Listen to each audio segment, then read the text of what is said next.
La refracción de la luz es otro fenómeno que se produce cuando un rayo de luz llega a una superficie de separación entre dos medios y continúa por el segundo medio. Habitualmente, si estos dos medios son diferentes, como en el caso del aire, cuyo índice de refracción va a ser 1, el mismo que el del vacío aproximadamente, del aire al agua, cuyo índice de refracción pues, va a ser superior al del aire, podemos poner un número 1,33, que es aproximadamente el del agua destilada a 20 grados, con la temperatura variaría. Entonces, bueno, pues lo que tenemos aquí es una normal, que es perfectamente perpendicular, aunque no se vea, a la superficie de separación, y tenemos aquí un ángulo de incidencia y un ángulo de refracción, que van a ser diferentes, pero que están relacionados con las velocidades de propagación. De hecho, el seno del ángulo de incidencia entre la velocidad incidente, la velocidad con la que la luz incide, es igual al seno del ángulo de refracción. A veces se pone una R, pero bueno, se puede poner una S también, para no confundirnos con el ángulo de reflexión, con la velocidad del refractado. Ojo, refractado es la palabra.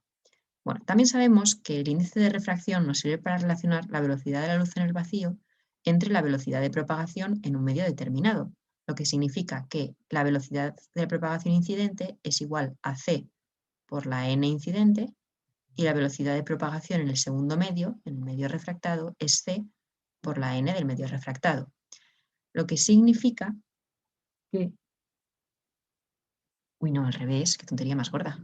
Esto dividido entre esto, aquí y aquí. Correcto, ahora sí, porque estaba yo simplemente subido esto aquí, qué tontería. Bueno, pues ahora podemos sustituir de forma que nos queda que el seno del ángulo incidente entre c partido la n incidente es igual al seno del ángulo refractado, fíjate que fea queda la s, entre c por la n del medio refractado.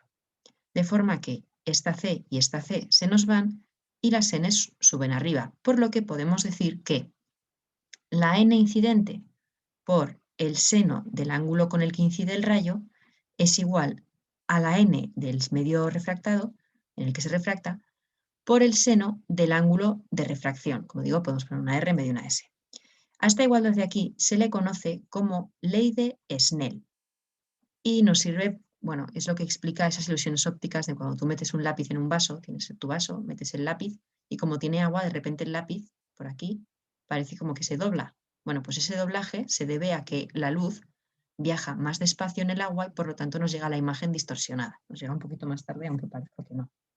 Bien, en este caso, bueno, pues tenemos una situación y es que si pasamos de un medio en el que la n es más pequeña, por lo tanto la velocidad es más grande, a un medio con la velocidad más pequeñita, o sea, de un medio menos refringente, aire, a más refringente, agua, el ángulo con el que pasa al segundo medio es menor que el ángulo con el que entra, ¿de acuerdo?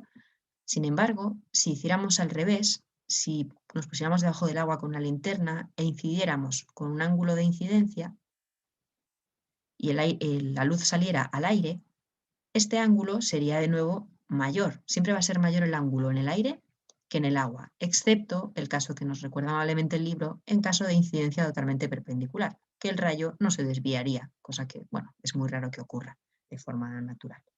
Entonces, básicamente esta es la idea. Pero este fenómeno de aquí da lugar a una cosa llamada reflexión total que debemos conocer y saber calcular. Vamos a calcularla con esta fórmula de aquí, con la simpática ley de Snell, y vamos a ver qué significa eso de la reflexión total. Bueno, vamos a quedarnos en primer lugar con que estamos aquí, bueno, mira que roja el agua, tenemos aquí arriba el aire y aquí abajo el agua.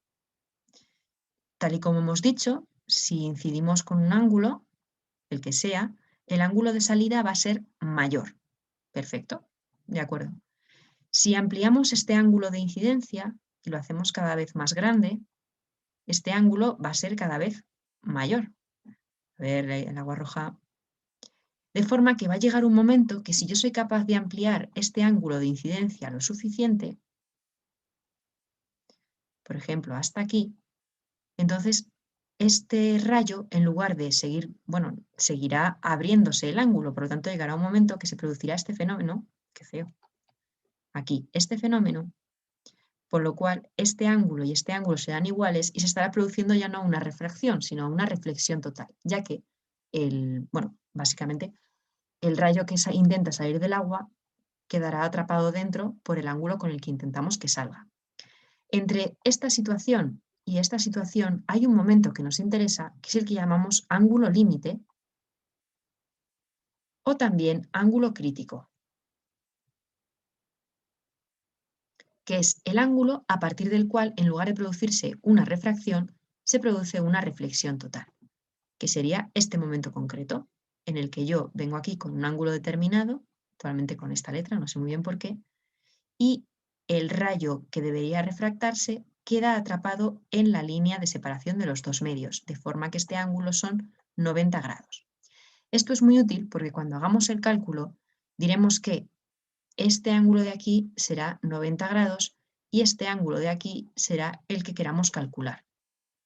Es muy importante saber que esto solo va a producirse cuando vamos del agua al aire o de un medio más refringente a otro menos refringente, porque en el caso de que viajemos del aire al agua, si os fijáis, nunca se va a producir una reflexión total, porque este ángulo siempre va a ser más pequeñito en el agua que en el aire. El aire siempre va a ser más grande, de forma que esta situación no puede haber reflexión total.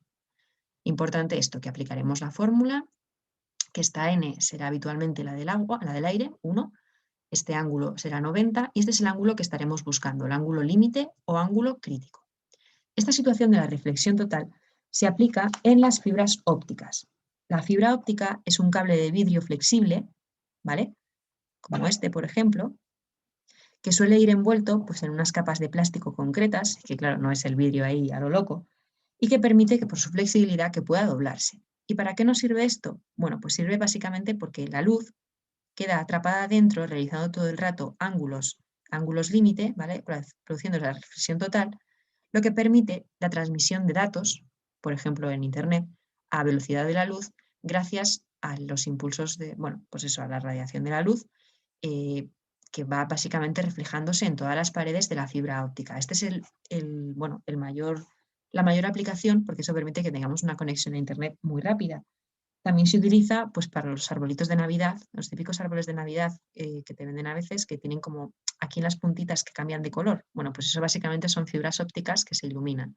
Y también se utiliza en medicina, cuando tienen que hacerte una endoscopia, una cosa de esas, que te miran así con una cámara por dentro, pues claro, no te van a meter la cámara ahí, sino que te meten el cablecito este, que como es flexible, pues ya pueden ver la imagen, entonces la imagen la capta totalmente y te llega a la pantalla del médico.